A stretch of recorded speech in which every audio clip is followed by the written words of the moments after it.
And China's already stopped the export of fertilizers from their side. I think Russia, I mean, is a big phosphate exporter, but I'm sure even at some point, they'll also either start raising or start, holding back on stocks. Or those stocks will go to countries which are paying, higher, dollar value. It's not going to come to us.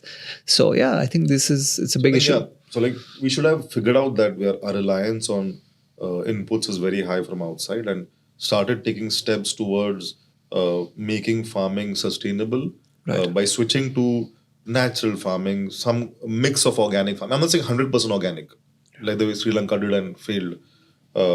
But there had to be some sort of diversification from over reliance on imported fertilizers. And Sri that I Lanka- think should have been thought 20 years back and Agreed. then should have been percolated. And today, your food security should not come from an input. Right. No, you're right. And Sri Lanka was a case study in this. You want to tell our viewers and listeners about what happened and where Sri Lanka went wrong? Because it was a very noble idea, but it was also, I think, not very well thought out of or thought of. So I think what Sri Lanka did, is had this audacious plan of going 100% organic for tea, which is one of their major exports. Right. While it was a very good vision to go organic and to get a premium price in the world for tea and use less of imported fertilizers, Right. the timing was wrong. They announced it just before COVID. And that country relies on tourism as a source of foreign exchange. Right.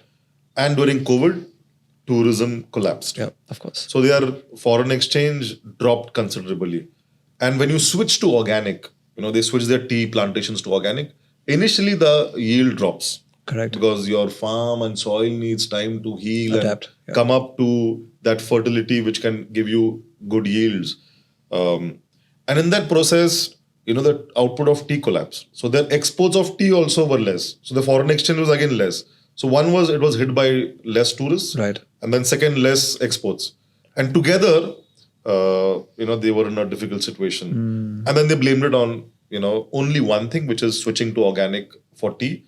But it's a combination of many things. So I think any policy which requires such a drastic change, which affects so many people at the back end, like farmers, at the front end, like consumers, and the country, should gradually, do stuff. Correct. It's not, you're undoing a system that's in place since last 55, 60 years. Yeah. You have to at least give it 6, 7, 8 years to gradually transform from there to where you wanted to go. I'm sure you love this particular clip. If you want to watch the full episode, click on the link below and watch the whole episode.